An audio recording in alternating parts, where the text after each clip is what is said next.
Hi, everyone. I'm Marnie Webb with TechSoup.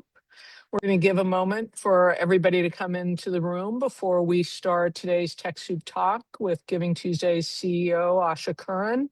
Many people, of course, know Giving Tuesday as a day in which we're encouraged to be financially generous to nonprofits around the world. But Giving Tuesday is so much more than that. And I'm wondering if you could just start with a moment and describe the broader view of what Giving Tuesday is as a movement.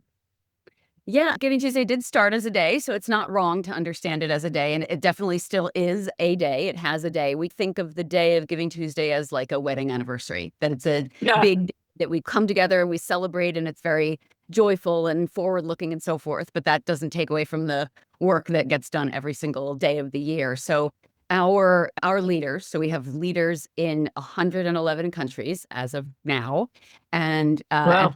local communities. Yep. And those are people who work in the sector, people who are informally involved in the sector, people who are involved in community organizing or mutual aid. They run the gamut of types of profiles that they are, but they are really committed to growing giving cultures, growing giving infrastructure every day of the year. So Giving Tuesday started as this day, and it retains 100% the heart of what it began as, which is an invitation to come and do good in your community, in the world, together, whatever way moves you.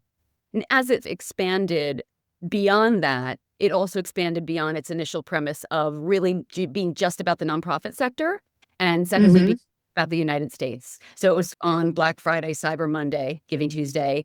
In 111 countries, that doesn't make any sense for a lot of those countries, but it still falls on that day. We really don't speak about it in that way anymore. And it went from being this one day a year to really being a kind of banner for collective giving, a banner for community-led change. So you might find a team of volunteers building a clinic in rural DRC, right, under the Ah, Giving DRC banner, right? You might find a housewife in central, where is she, in Nashville, who is setting up little free pantries and little free libraries, right, around her community. So people doing just all kinds of different things. But then the day is also this really lovely day of celebration. And there hasn't been a Giving Tuesday yet that it hasn't felt like the world really needs this day of celebration and coming together yeah. and really thinking first about what we can do to care for each other rather than how different we are from each other, how abhorrent our views are to other people and vice versa. So the day is still really important, draws a lot of new people into the movement, but yeah, the work happens year round. Yeah, it's super interesting because at TechSoup, when we think about supporting in-kind giving and foundation giving to nonprofit organizations, we're often focused on the organization. And one of the things that we've struggled with is how do we expand that view of civil society?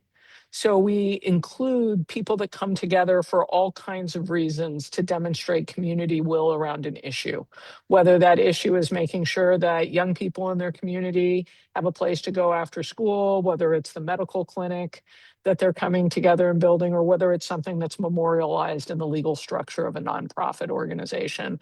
I'm wondering if you can talk a little bit about that interplay of that spectrum of organization types and how giving works across those groups.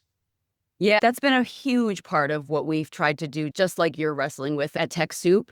I think we have really tried to speak about civil society in the most expansive way possible, and to include in that definition really a spectrum, an ecosystem of activity that happens from a formal institution to an incorporated but very small grassroots organization to a mutual aid network or a giving circle or any number of Yeah, things that at yeah, the community level that are really important manifestations of generosity and that are often highly structured. It's not that those efforts are not structured. It's not that they're not organized. And it's not that they have no leadership. They often do have very excellent leadership and even governance. But they do run this big spectrum. And I think one of the things that we as a sector should fix, right, is this ever narrowing definition of what it means to be part of civil society. Because from the perspective of a giver, right, or just from the perspective of a citizen, if you're looking around and identifying places or people that are vehicles to help others, you're not only going to find that in the incorporated structure. You're going to find that it takes all kinds of all kinds of shapes, and all for the good, right? That's not a bad Yeah. thing. It's a great thing. I'll give you one example. In Ukraine, when the war there first started, our Giving Tuesday Ukraine leaders were really helping to corral NGOs on the ground that were pivoting their missions to meet immediate needs. So you might have an organization whose mission was around after school programs, right? Who is suddenly pivoting to care for children who are losing Yeah. their access to medical care, right? So that kind of on the ground, like deeply rooted in a community, that community knowledge, you can't get that with a bigger, more removed institution.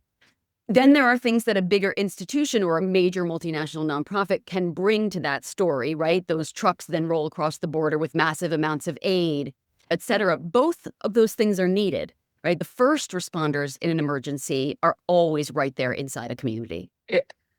Absolutely. And what we see in those first responders, even with formal civil society, that is, people that have all the accreditations that we think of as belonging to a formal nonprofit or non-governmental organization, we see even within that, their mission ceases to matter in an emergency Yeah. because they're meeting the need that's in front of them.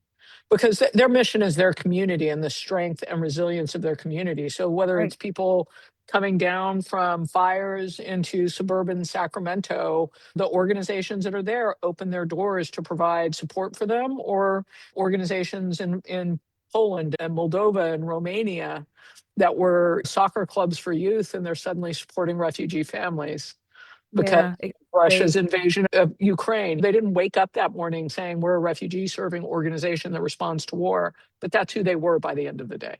Exactly. And the smaller you are, the more you're able to make those pivots in the moment, right? So if there's something that every size and every level of formality of organization has to bring to the table. I also was just reading about a really lovely example of what you just described playing out around the SNAP benefits here in the United States, and organizations that are making sure that people are not just fed, but that so are their pets.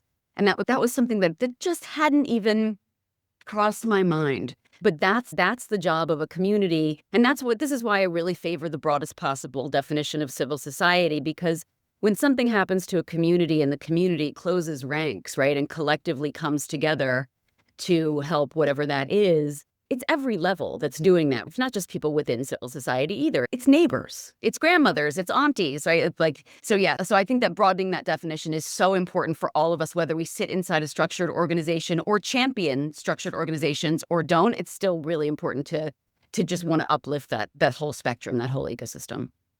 Absolutely. And I think one of the things that it's incumbent upon organizations like ours that are providing capacity and infrastructure and support to help galvanize those movements is, how do we use data to understand and tell the story of that generosity? How do we say generosity is not a zero-sum scale, a zero-sum game? It scales both. It scales from the human heart inside community to meet the needs. And it is also scalable with systems that we build if we're thoughtful about how those different groups interact. You were talking about SNAP benefits, and it's not just community members helping community members. You're watching famous chefs talk about restaurants that are giving away free breakfast and lunch to people. And in one case, I saw a small restaurant, I believe it was someplace in Maine, didn't want to make people have to show their SNAP benefit card. So they just decided to give free breakfast every morning to anybody that walked in,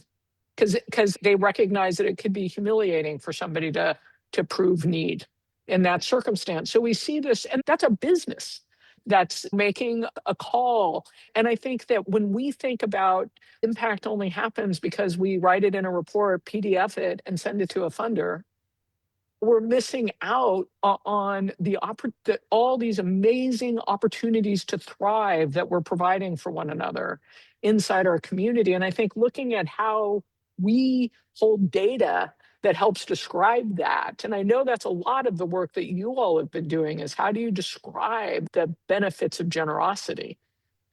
Yeah, it is. And there's been a real evolution of our data work. In early Giving Tuesday days, I was seeing so much just like very community level, small acts of kindness, right? Groups of teenagers raking the yards of their elderly neighbors on Giving Tuesday, like just to get in on the action, right? And Yeah. all things like that. There were a apartment development in Hong Kong that started a thing where if anybody did the laundry that day, they would put the coins to pay for the next person who came to do the laundry. Like this kind of stuff does not and leave them for the next person, whoever that was. So Yeah. there's a level Yeah. of sort of radical trust, which is inherent in what you're describing, which I think the sector, frankly, just doesn't have enough of. We're always, what's the bad thing that's about to happen? What's the liability? What's the exposure? Like, how could we suffer because of this? When in reality, when you do see that kind of radical trust being the driving fuel behind an action, it's almost always successful in the sense that it extends whatever that kindness is to somebody else and rarely taken advantage of in a negative way. So people are almost always better people on the ground in real life than we would get the impression of reading on our news feeds.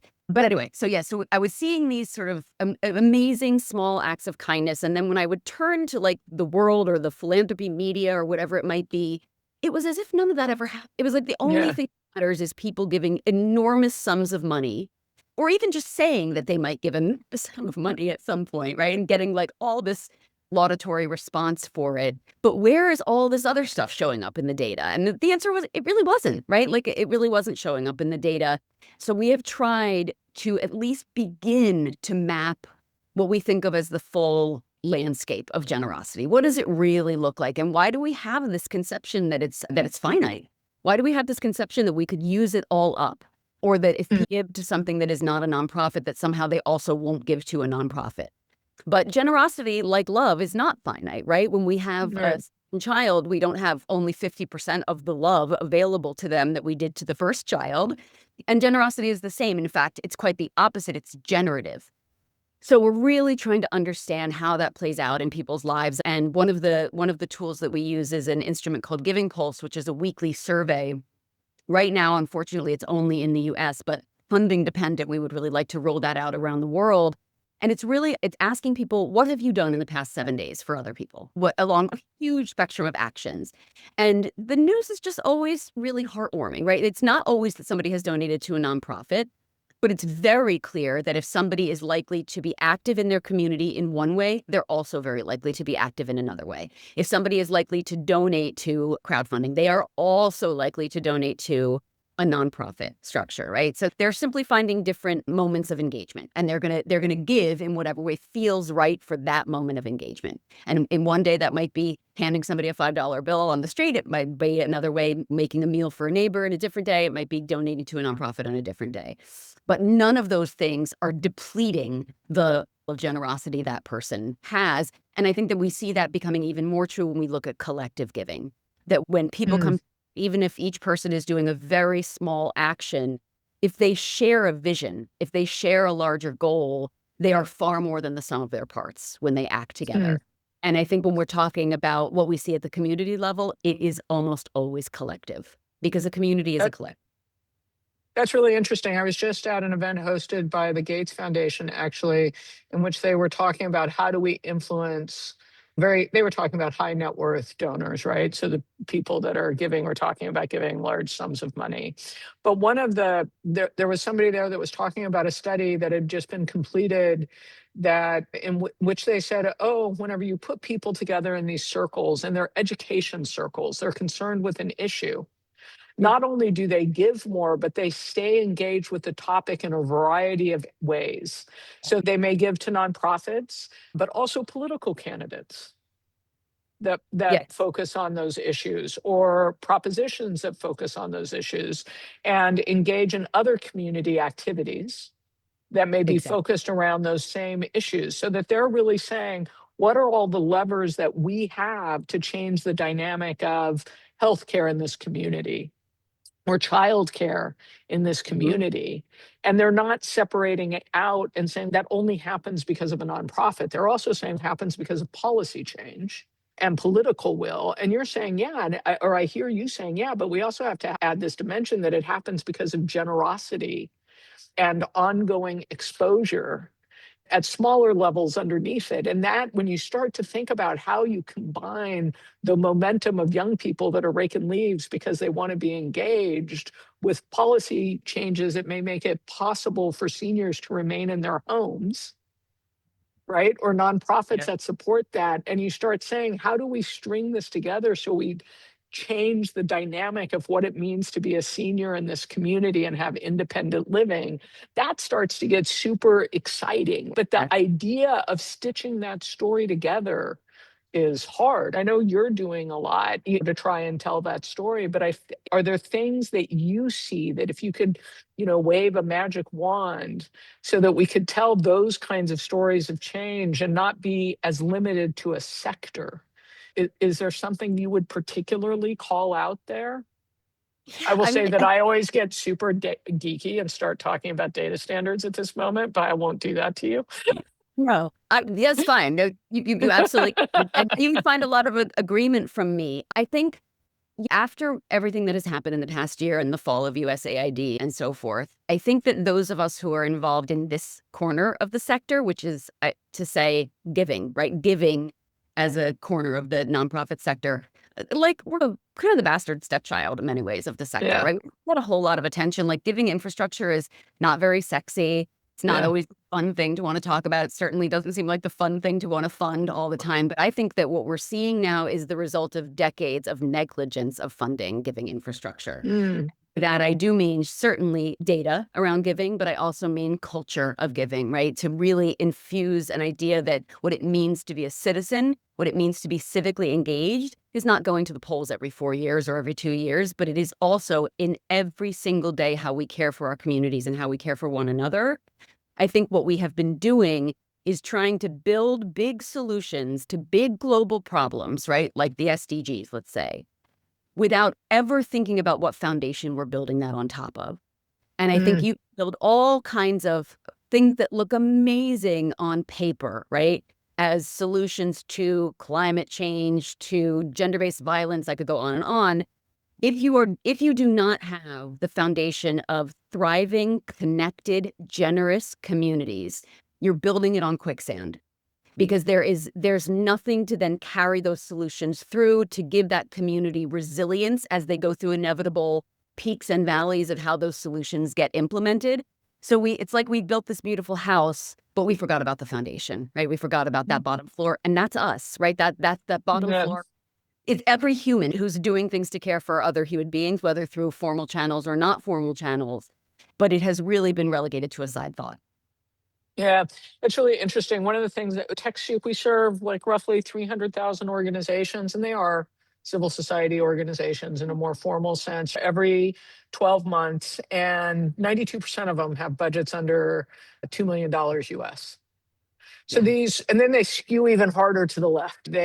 Of that total, like 82% or 86% are under $1 million. So even the 1 million to 2 million is a small segment. And we're obsessed with that segment because those organizations are the last mile of service delivery in their community, but they're also the first mile of ground truth about community need. But 100%. because what they're responding to is what their community needs them to respond to.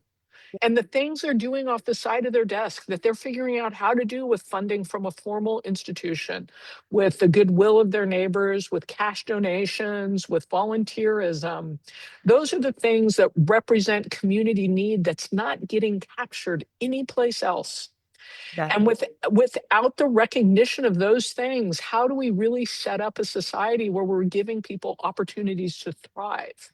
How do we even have a conversation about things like organizational effectiveness and impact metrics, et cetera, when we're leaving all of the organizations out of that conversation that you're describing? And some of the Absolutely. organizations that are doing exactly what you're saying, meeting immediate needs. They know their community, they know their neighbors, and we're not capturing them, but we're also not, I think, honoring them to the degree that they deserve for the work that they do, for being those immediate first responders, for being agile enough to pivot and helping to build their capacity. And so I think it's not just capacity building. I think part of what Giving Tuesday does is also just making sure that the leaders of organizations like that know that they're not alone. Right. It's a community of communities. It's a community of Right. sector leaders who share a vision of a more generous world in a completely locally rooted, authentic way, right? So it takes a billion different manifestations, but it does have that really common end goal. If you're someone like that, right, that person who doesn't have like endless resources or whatever, human capital or any kind of resources, but you're really committing your life to just making things better one small step at a time, it makes a huge difference to be in a community, in a network with people who are doing that same work in other places. So I think that's really important Absolutely. part of what we do. Absolutely. And when you add in rural places, language issues, places in which it may not even be legal to organize for whatever reason around your issue or at all, that need to not be alone. And the fact that these groups, these organizations, I think they demonstrate that we have a functioning social contract because you are able to come together safely to create change in your community. And they're holding open the space for that social contract to expand rather than contract. That's beautifully said. And I think that for us, we hear too often some version of it's awesome that you help those small organizations that nobody actually cares about because they're not big enough to fund, because they feel too risky. And then forget about talking about mutual aid groups or other entities that may be organized in alternate fashions. Like to your point, they may be very organized. But not organized in a way that the government, for whatever reason, that the government has recognized and that traditional philanthropy recognizes. And I think more systems that we have where we can put those datas and stories together of that grassroots change and harnessing the power, because it's not just about de-risking giving, it's de-risking the intelligence. As people are making decision makers decide how to allocate scarce resources in our communities, they're doing so without all of this intelligence. They're doing so, to your point, with thinking of this as a risky community to give to. And I think the more that we can do to bring these connections together. You were sharing when we were talking before that you don't see that those at that community level, those connections are to all kinds of people, right? They're not limiting who their services are to be people like me. So No. they're not being divisive at that level, but something happens as we go up the giving and policy change that starts to look divisive. And I just wonder if you can talk a little bit about how you're seeing the sort of this combating, for lack of a better word, isolation and polarization. I guess that's two words, lack of two better words, isolation and polarization by encouraging people to come together on behalf of their communities. Yeah, it's such a huge problem, and I think it's unproductive when we disentangle talk about civil society, right? And the threat it is under, or closing civic space, or building new civic infrastructure, et cetera, with what the experience is of actual people with things like social isolation, loneliness, anxiety. These are things that are plagues in our society, really plagues globally right now. And they're not different problems. It's all a problem, and it all has the same solution, which is generosity, right? And especially collective generosity, and especially generosity that is deeply rooted in one's community, because that is where the local knowledge is. And that is also where there are local resources, right, that could flow more easily or more productively. I think it is really helpful. And even more than that, helpful is not even quite a good enough word for what it is. So systems are made up of people, right? And a fractal within a system is reflected in what that system overall looks like. So if you are a person who is living in a small community, making the tiny day-by-day change that you know how to make, and you suddenly see yourself as a fractal in this ginormous whole, right, that is actually making a tidal wave level of change, it's a complete mindset shift, a complete shift in perspective, because you feel, first of all, so much more connected, so much more supported, but also so much more powerful. I think so much Yeah. isolationism, so much polarization comes from this feeling of not being seen, not being understood, Yeah. not feeling a sense of belonging, right, in the place that you are, and being encouraged by the forces that be to think of other people as your enemy. And Right. key at a community level is that people don't really think of other people as their enemies day to day, Right. and they do Yeah. help people across political differences, or simply with not even thinking about political differences. They don't say, "Oh, I want to help. I want to help a person in need. I wonder what political party they are. I'm Yeah. going to help them anyway." They don't even think that, right? They just think, "I'm going to hurt Right. a person in need, and I'm going to help them." They don't even think about the middle part, and then just decide that they're going to see their way past it. It's just not even a factor. So systems could do a lot of learning from the way people actually behave in their everyday lives. And I think anybody would say that they want to live in a world where people take care of each other. Like, it's just Yeah. such basic thing. It is so basic. When I think about what Giving Tuesday's place in the world is, it's that. It's just to bring forward and create space for the taking care of each other that we can all do. And Yeah. when it's an organizational form, great. And when it takes a totally unincorporated form, great. There's no division there, right? It's just all along the continuum. That's wonderful. And I see we're at the end, and I think that's a wonderful place to end it, right? Like this idea that generosity is what makes it work. And that is how we create system change, is by letting that happen on the ground, because we do take care of our neighbors when we're given the opportunity to do so. And we take care of our communities. And I love your points about collective giving, actually. And whenever that comes together, the kind of change that can create. Thanks a lot for hanging out with Oh, me. it's such a pleasure always, Marnie. I wish it could be longer. Yeah. Yeah, me too. Thank you.